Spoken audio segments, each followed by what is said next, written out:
भटकना नहीं, चलते रहना। मंजिल दूर हो सकती है लेकिन नामुमकिन नहीं। नमस्कार, मैं राजेश बुगालिया। एक गांव का लड़का और एक साधु की छोटी सी कहानी। उस लड़के ने गांव के अंदर सुना कि यहां से कुछ दूरी पर एक पहाड़ है और उस पहाड़ के ऊपर एक सुंदर सा मंदिर है और उस मंदिर के ऊपर जाने के बाद में पूरा चारों तरफ का जो एरिया है वो एक स्वर्ग की तरह दिखाई देता है। तो वह लड़का ये बात सुनकर उस मंदिर पर, उस पहाड़ी की चोटी पर बने हुए मंदिर पर जाने की ठान लेता है और चलना शुरू करता है। जब वह अपने गांव से निकलता है तो जैसे गांव से निकलता है तो उसे बीच में कभी बहुत सुंदर बगीचे दिखाई देते हैं, फूलों की खुशबू में वहां पर रुक जाता है। कभी कोई उसे मेला दिखाई देता है, वहां वो खेलों में घुल मिल जाता है। लेकिन वो साधु उसके साथ में होता है। जब वह बालक, जब वह लड़का जब खुशबू में लीन होता है, बगीचे में खेलने लगता है, तो उस साधु से याद दिलाता है कि आप सोचो यहाँ क्यों हो, कहां आपको जाना है। तो वह लड़का वापस अपने लक्ष्य को याद करता है और फिर उस साधु के साथ चलना शुरू करता है। फिर वह लड़का एक मेले के अंदर रुक जाता है, वहां खेल खेलने लग जाता है। फिर वो साधु से जगाता है कि आप सोचो यहाँ पर आप क्यों हो। लड़का फिर सोचता है कि मुझे उस मंदिर की चोटी पर जाना है जिस मंदिर से पूरा आसपास का एरिया मुझे स्वर्ग की तरह दिखाई देगा।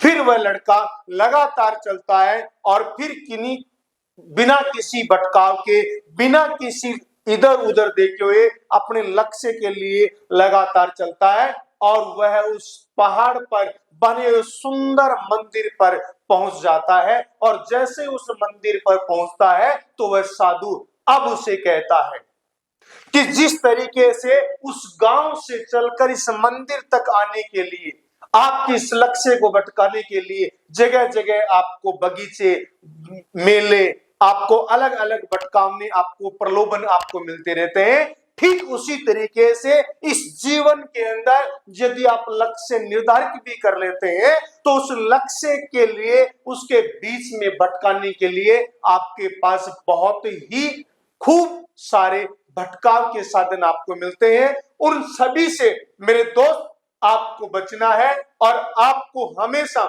जिस तरीके से उस लड़के के साथ उस लक्ष्य को जगाने के लिए वो उसका साधु था, ठीक उसी प्रकार आप भी अपने जीवन में एक ऐसा गुरु बना ले जो आपको अपने लक्ष्य से कभी भी विचलित नहीं होने दे और अपने लक्ष्य के लिए लगातार आपको मेहनत करवाए।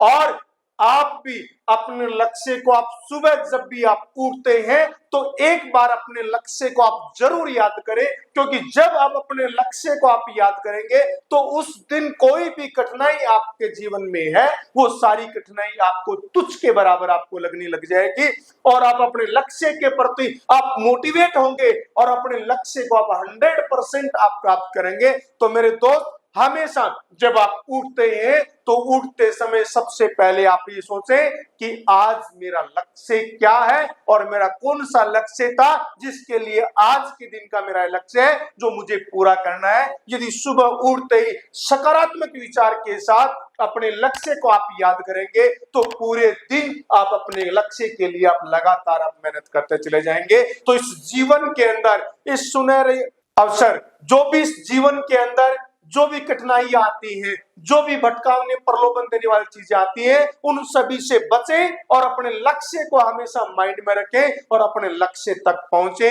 Thank you. जय भारत, जय हिंद।